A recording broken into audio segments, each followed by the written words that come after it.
Kagawad, sir.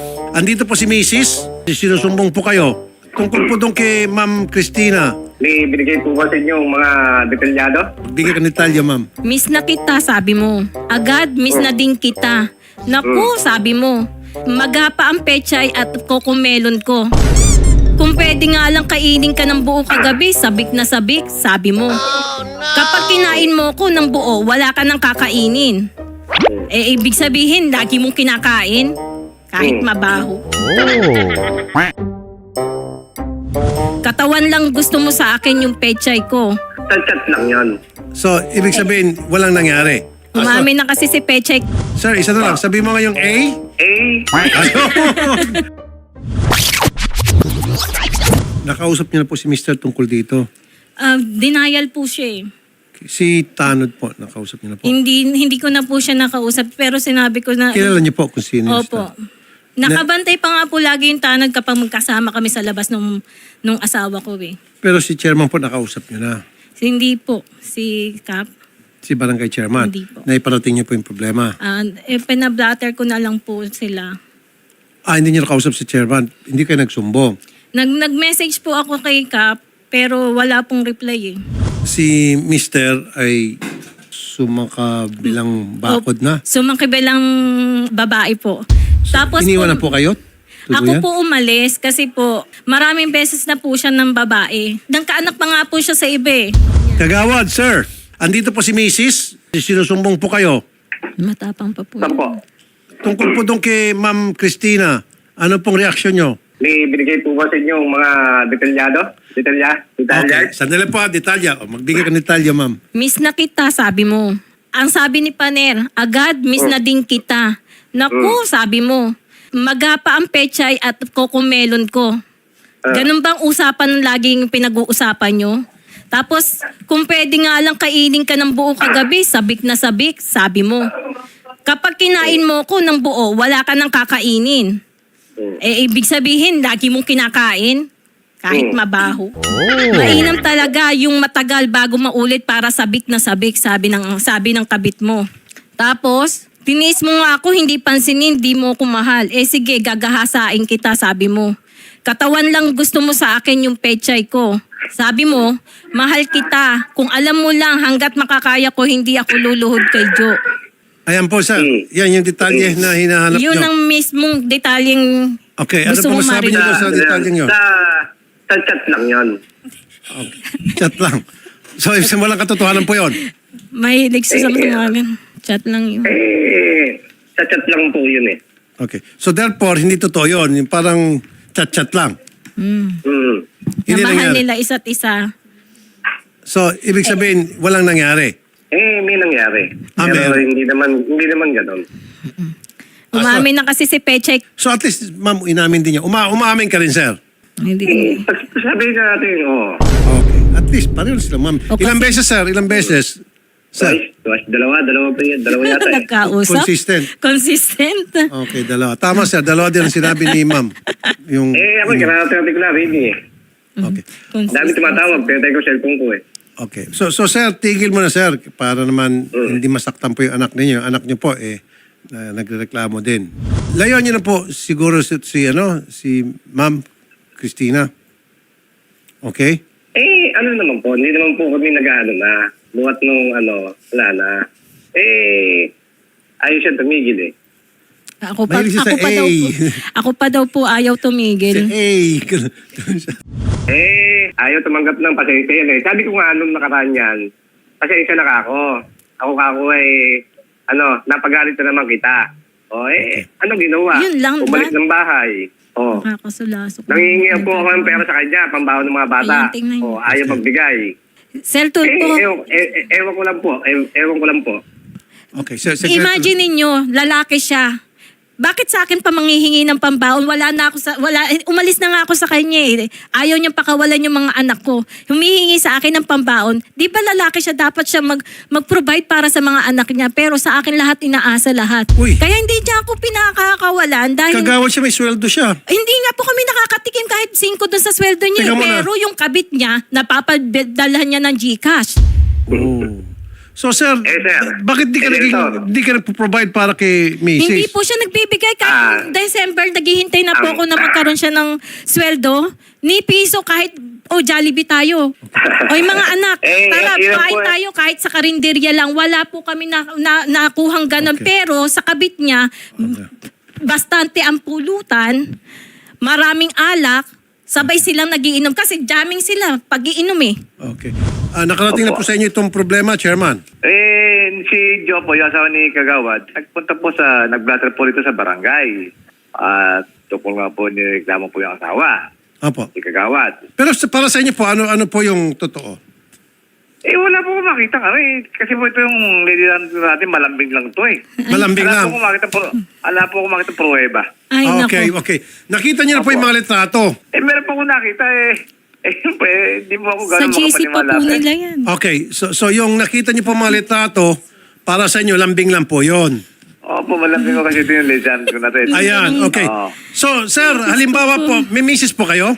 Opo, may pamilya po ako. Opo. Halimbawa po si misis ang nasa ganong itsura, nakayakap, nakahiga sa lap ng isang lalaki. Ano po maramdaman nyo?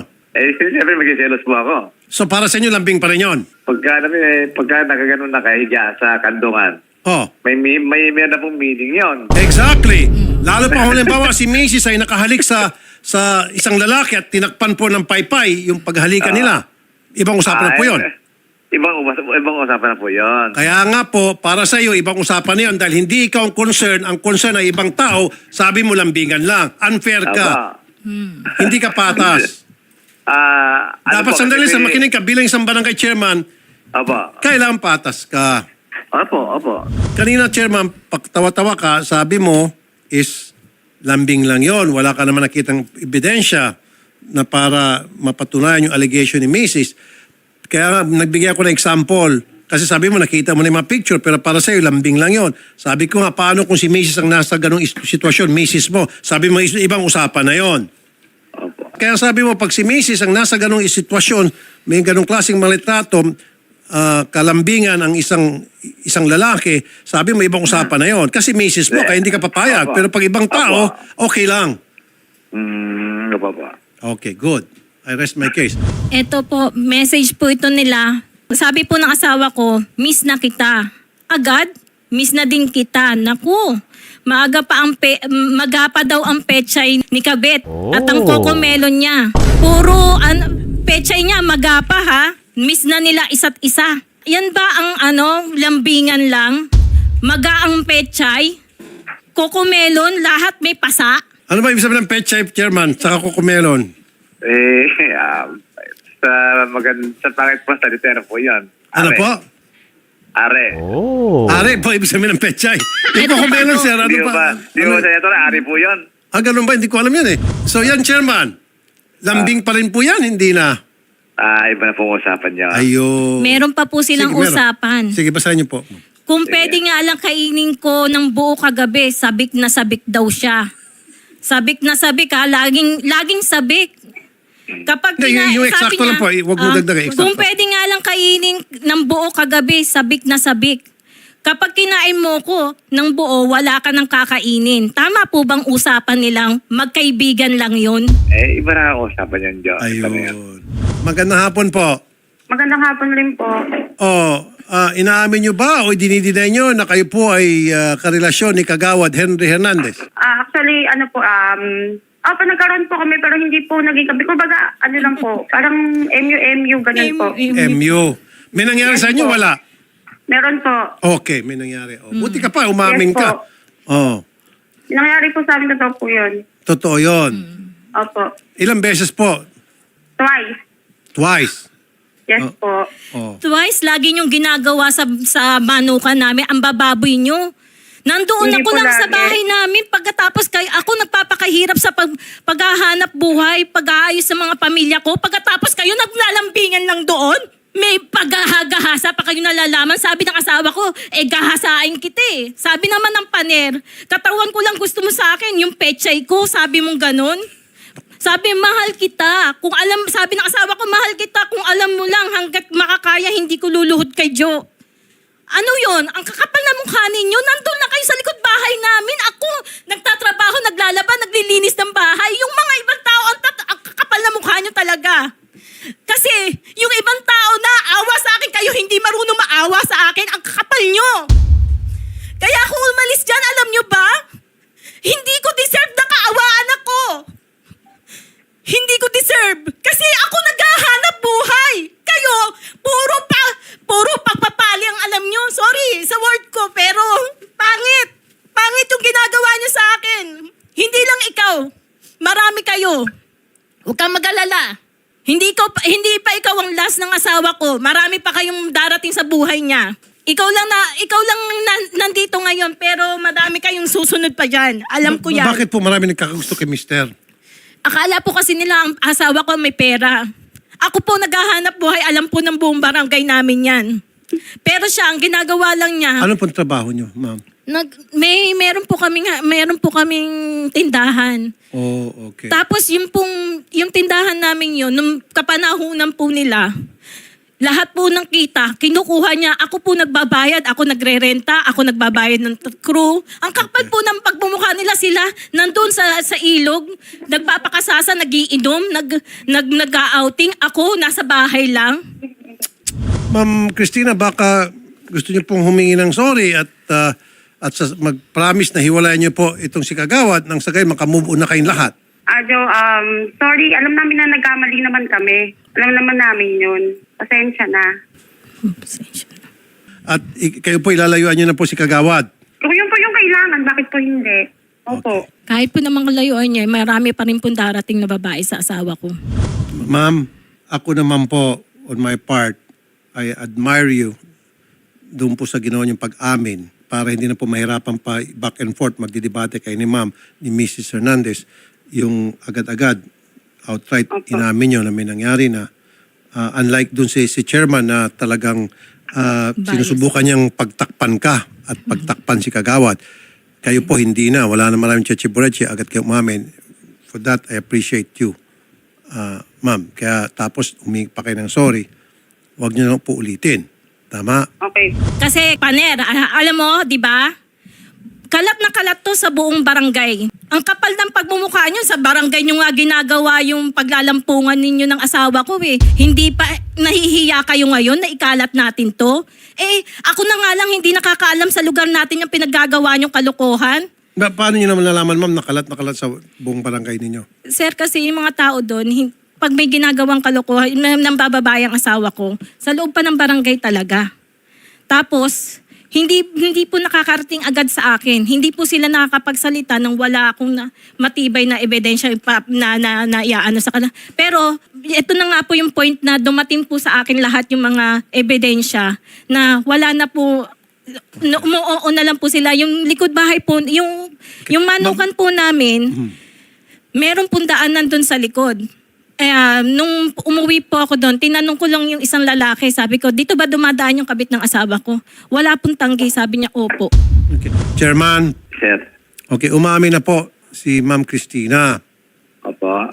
Okay. So ganito na lang po ang maitutulong nyo. Huwag na yung papayagan na yung dalawa ay gagawa ng kabalastugan dyan sa loob ng barangay. Kung sa labas, wala tayong magagawa. Hindi natin control yon. Pero kung dyan sa loob ng tanggapan nyo, kontrolado nyo po yan. Huwag yung payagan na sila magkita o magkatabi sa isang kwarto o dalawa lang sila sa isang kwarto o sa opisina ni Kagawad, etc. Huwag yun na pong payagan. Opo. Okay, yan lang po mag-contribute nyo. Opo. O, kita mo, Chairman, kayo kanina, parang kayo po ay inosente. Hindi ko po talaga alam kasi po pag duty ni Kagawad, isang araw po sa loob na sa linggo. Every po sa gabi, hindi po ako napupuntang barangay. Tawagan lang po, ganun po. Kaya po, nila po akong kalam-alam talaga eh. So, No, yun lang po litrato, hindi ko alam na lahat yan. Kaya po, naging sagot ko sa inyo kanina. Hindi ko po alam yung iba. opo. Ganun po siya doon ang ano ko po. May pa-blatter po ako bukas na maghaharap-harap din kami bukas. Sabi niyo nga po, di ba 10 o'clock po pupunta kami dyan bukas. Okay? Dapat ngayon po maghaharap-harap pa po ba kami? Siguro. Blatter man natural na pag may blatter, may patawag. Oo. Edi, maganda magkaharap na kayo. Kaya Kung ito'y nga, maayos na.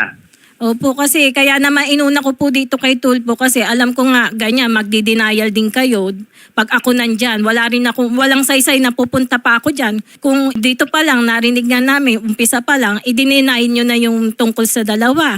Ay, kasi, Siyempre, kayo po nung barangay dyan, alam nyo dapat Oo. lahat nangyayari dyan. Hindi pwede makakaligtas ang ganyang chismis sa inyo.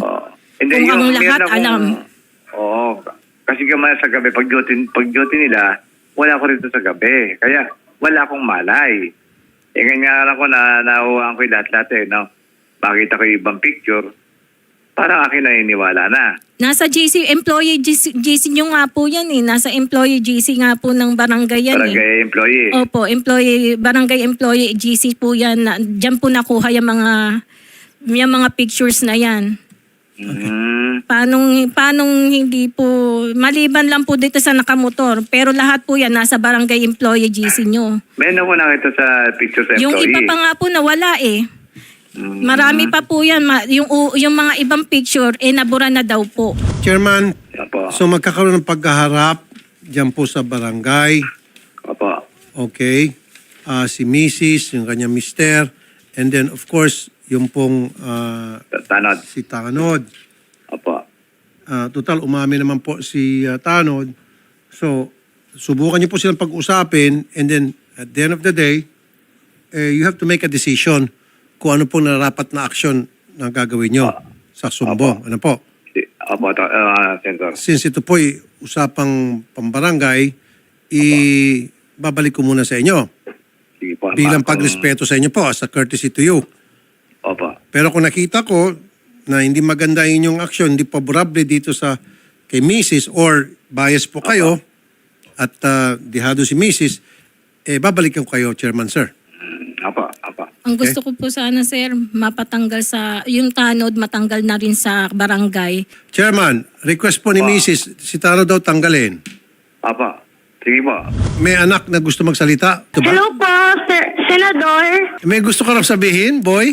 Ay, si Papa po kasi ay yung kabit niya po ay inaayaw niya po sa manukan po nila. Tapos nilalambit niya po yung mga katrabaho niya po sa barangay. Sinasabihan po ng dilaan po kita dyan eh. Matalino itong batang tawag ng magsalita. Okay. Anak, bakit? Ma, Oo. kamusta na dyan? Galing itong batang to. Galing to. Sige. Eto, umamin naman yung bet niya, anak. Umamin? Oo, umamin. Huli pero di kulong. Papa. Hindi pa namin nakakausap. Ang talino tong anak mo. Yan Galing po, magsalita. Siya po nagbigay sa akin lahat niyan. Galing. Kumusta ka dyan? Mahal kita, ma. Sige na, anak. Okay. Ilang taon to? 10? 10 po. Wow. Para sa isang 10 years old, ganun siya magsalita. Magaling itong batang to. Siya pa rin sa mga ebidensya. Siya po nagbigay sa akin ng mga ebidensya ngayon. Ba, okay to ah. Magaling itong batang to ah. May honor to. Kaya pala. Sabi ko na nga ba eh. Okay, sige boy. Yan na lang. Okay, may mensahe ka sa papa mo? Ha? Magpakatatag ka po, ma. Thank you, anak. Oh, Love you, ma. I love you, anak. naiyak tuloy mama mo. Nangiyak po. Si mama mo naiyak doon sa sinabi mong I love you. Si papa mo naman, anong gusto mo sabihin? Kung marinig naman po yung sinasabi ko po, sana po, tigilan niya po sana yung pagkakapit po. At yung iba din po yung nasasaktan din po dahil sa kanya po. Okay, sige. Mag-aral ka na mabuti. Boy, nakikita ko na napakaganda yung future mo. Abogado nga daw po siya. Pwede. Para daw po may lawyer Bagay na na. bagay. Boy, napakatalino mo. Bilib ako sa'yo. Salamat po, Senador. Sige, walang anuman. Keep up the good work, okay? Okay, sige po. Alagaan mo mama mo at palagi makinig kay mama sa teacher at kay papa na rin siguro. Okay? Lalo kay mama. Sige po. Okay, ingat ka. Sige po, ingat salamat din po. Napakataling bata to. Bagay sa kanya maging abogado. Maraming mapapanalong kaso to. Napakagaling. O, Chairman ha, pupunta po kami dyan. Samahan namin si ma'am. Para Okay magkaroon ma'am. ng pag-usap. Okay po. Apo. Okay. Salamat po, Chairman. Salamat din po. Ma'am, alam mong consolation mo dito, meron kang isang anak na napakatalino, napakagaling. At his age, 10 years old, pag nag-isip siya, para siyang nasa koleyo na. Yung pinasa niya po sa akin yan. Sabi niya, ma, anong gusto mong course ko? Lawyer na lang para Pwede. may abogado ka. Bagay. Sabi niya sa Bagay akin. sa kanya. Para Ano daw mo? hindi lagi ako na Ako nagkakalito may ni maging Papa. Supreme Court Justice pa to. Hindi ba alam? Of course. Sir, isa na lang. Sabi mo nga yung A. Sabi niya, sabi niya kasi A. A ka muna. Sige. A. Ka muna daw, sir. Laksan mo, habaan mo. Ayun. Naku, ikaw. Sige, Kagawad. Salamat sa pagtanggap namin tawag, Kagawad. Siguro po, tomorrow, the day after tomorrow, mag-usap kayo ng chairman para pag-ayusin kayo. Salamat po, Kagawad. Magandang hapon po. So, ma'am, mag-usap kayo ng Kagawad at kung ano po may tulong namin para sa inyo, para maging maayos na ulit ang takbo ng pamilya ninyo, tutulong po kami, okay? Sir, ang ano nga niyan eh. Sabi niya, nakuha mo yung mga bata pero yung mga card ng anak mo, hindi mo makukuha. Sabi niya ganun nito. Ma'am, makukuha natin yung trust me. Akong bahala. Dadaan tayo through DepEd kung ano yung proseso. Okay? Kakausapin natin yung DepEd at kayo pong makakuha ng card. May karapatan sa card kasi nasa inyo mga bata. Okay? Yes, ma'am. Hindi porket Kagawad siya, i-flex niya yung muscle niya para... Kaya po ako umalis dun, sir eh. Kasi Hindi, nga, ma'am. ako Ma'am. ginagawang alkansya lang niya. Pero sa iba siya... Huwag ka na kasi magbigay. Pangit yung babae na nagbibigay ng pera kay lalaki. Napakasagwa yun. Eh, wala. Talagang nandun po lang kasi ako sa phone. Ma'am, dapat lalaki ang nagbibigay sa iyo. Kaya nga po. Si Kagawad dapat nagbibigay sa iyo. Huwag ka nagbibigay kay Kagawad. Yun Pangit nga yun. po. Parang binababa mo sarili mo. Sir, Senator. okay. Sinet up ko yung pagkikita niyo po sa barangay, kaharap si chairman, para pag-ayusin na lang po kayo. Okay? At for now, layo-layo mo muna, sir, si Ma'am Christina. Okay? Okay po. Okay na po yan, ma'am. Samahan namin kayo bukas o the day after tomorrow. Ha, Sherry? Salamat mo sa tiwala. Magandang hapon po, madam. Salamat po. Punta ko kay Magandang Don hapon Quixote. po.